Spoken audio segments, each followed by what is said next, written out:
Hello बच्चों, ये video है स्पेशली हमारे सभी सीए इंटर स्टूडेंट्स के लिए।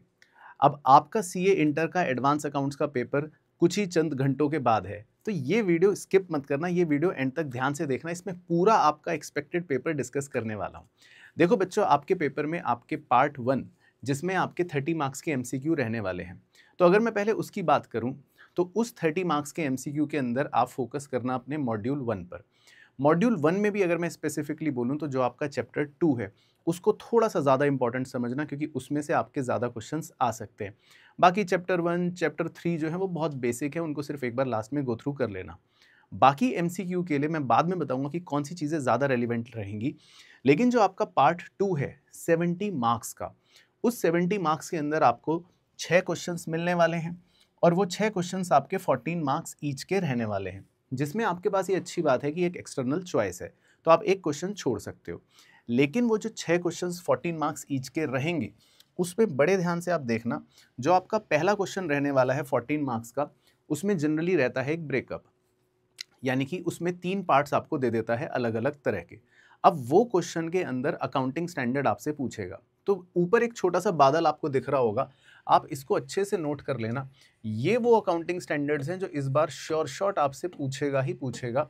अब वो हो सकता है क्वेश्चन 1 में इसमें से अलग-अलग पार्ट्स में कोई 1 या 2 या 3 अकाउंटिंग स्टैंडर्ड्स पूछ ले। तो ये accounting standard 7 construction, government grant, boring cost, leasing, EPS या अकाउंटिंग फॉर टैक्सेस 22, ये वो लिस्ट है आपकी अकाउंटिंग स्टैंडर्ड्स की, जिसको आपको अपने रडार पर रखना ही रखना है, जिसको अच्छे से आपको ज़रूर देखकर जाना है, इंक्लूडिंग मॉड्यूल के क्वेश्चंस।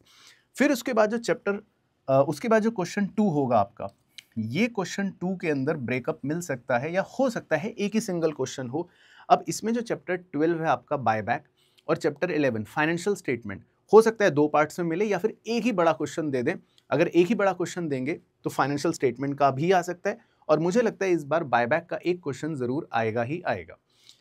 तीसरा जो क्वेश्चन होता है बच्चों आपका, उसके अंदर अगेन आपका फाइनेंशियल स्टेटमेंट और चैप्टर नंबर 14 यानी इंटरनल रिकंस्ट्रक्शन जो मॉड्यूल 3 के अंदर है, उसका ब्रेकअप आपको देखने को मिल सकता है।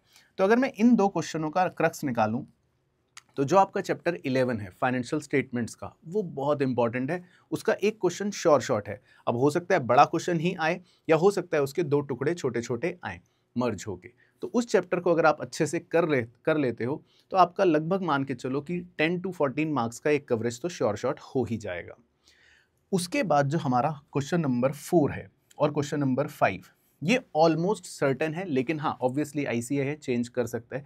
लेकिन मुझे ऐसा लगता है कि इसमें कोई ज़्यादा चेंज करने का स्कोप है नहीं, क्योंकि एक्सटर्नल रिकंस्ट्रक्शन यानी अमेलगमेशन, उसका क्वेश्चन तो आईसीए को देना ही देना है। अब हो सकता है क्वेश्चन का ऑर्डर थोड़ा आगे पीछे हो जाए। और इसी तरह जो चैप्टर नंबर 9 है आपका कंसोलिडेशन, जिसमें आपके साथ AS23, AS27 के छोटे-छोटे पार्ट्स भी वो इंक्लूड कर सकता है, वो आपको ज़रूर अच्छे से करना है। अब इसमें आपके पास फ़ायदा ये है कि जनरली ये दोनों क्वेश्चंस अलग-अलग क्वेश्चन में आते हैं, क्योंकि इसका छोटा क्वेश्चन नहीं आता। अब अगर मैं चैप्टर 13 की बात करूँ, तो इसमें एक चीज़ आप इंपॉर्टेंट मार्क कर लो, जो न्यू कंपनी की बुक्स है, इस बार आप उसका क्वेश्चन बहुत अच्छे से देखकर जाना, क्योंकि जो बड़ा क्वेश्चन आने वाला है उसके अंदर आपसे न्यू कंपनी की बुक्स की जर्नल एंट्रीज पूछेगा और उसके बाद न्यू कंपनी की बैलेंस शीट बनवाएगा। तो ये फोकस एरिया आपको जरूर रखना है। ओल्ड कंपनी की बुक्स क्लोज करने का चांस थोड़ा सा मुझे लगता है कि कम है, या आएगा भी तो वो उस क्वेश्चन का ही पार्ट होगा, लेकिन न्यू कंपनी की बुक्स पे आप जरूर फोकस करना। इसी तरह चैप्टर 9 कंसोलिडेशन के अंदर आपको कंसोलिडेटेड बैलेंस शीट जो है, ऑब्वियसली उसी पर फोकस करना है, और उसी के क्वेश्चन को आप देखोगे कि बड़ा 14 नंबर का एक क्वेश्चन आ सकता है। अब आपके पास फायदा ये है कि अगर आपको किसी एक चैप्टर में डर लग रहा है या आपको लगता है कि ये मुझे नहीं आता, तो आप उसको बिंदास छोड़ सकते हो, क्योंकि आप उसको एक्सटर्नल चॉइस में निकाल पाओगे। यहाँ पर बीच में मैं रुकूंगा ये बोलने के लिए कि देखो, इस पॉइंट ऑफ टाइम पे बिल्कुल आपको इस चीज़ पर फोकस करना है कि जो आपकी स्ट्रेंथ है उसको सिर्फ स्ट्रेंथन करना है। जो वीकनेस रह गई है, अब उसको देखने का बिल्कुल भी टाइम नहीं है और उसको देखने का बिल्कुल भी फायदा नहीं है। ये सबसे बड़ी मास्टर स्ट्रेटेजी है। तो अपने सिर्फ स्ट्रेंथ को इतना स्ट्रेंथन कर लो कि अब कोई टेंशन ही ना बचे, और अगर कुछ छूटता है तो छोड़ दो, उसकी ज़्यादा टेंशन मत लेना। इसके बाद जो लास्ट क्वेश्चन है वो ऑलमोस्ट श्योर होता है, जो आपका अकाउंटिंग फॉर ब्रांचेस से ही आएगा, क्योंकि उसका भी एक क्वेश्चन आना है। हो सकता है क्वेश्चन शफल कर दें। अब बड़ा क्वेश्चन पूरे ही 14 मार्क्स का आए, ऐसा भी हो सकता है, जिसमें आप स्टॉक एंड डेटर मेथड जो है उस पर बहुत अच्छे से फोकस करना।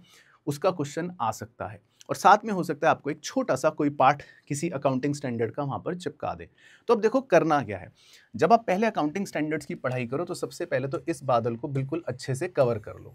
ये वो अकाउंटिंग स्टैंडर्ड्स हैं जो आपके किसी भी छोटे मोटे पार्ट पर यहाँ पर आपको मिल सकते हैं, या तो क्वेश्चन 1 में, या फिर आपको क्वेश्चन 6 के साथ अटैच मिल सकते हैं, या फिर किसी भी क्वेश्चन के अंदर एक छोटे पार्ट में मिल सकते हैं।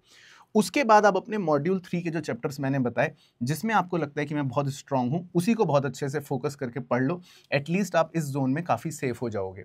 और लास्ट जो आपके 30 मार्क्स के MCQ मैंने बोला था बचे हैं, उसके लिए सिर्फ आप वो वाले एएस देख जाओ जो इस लिस्ट से बाहर हैं, सिर्फ इस लिस्ट से बाहर है।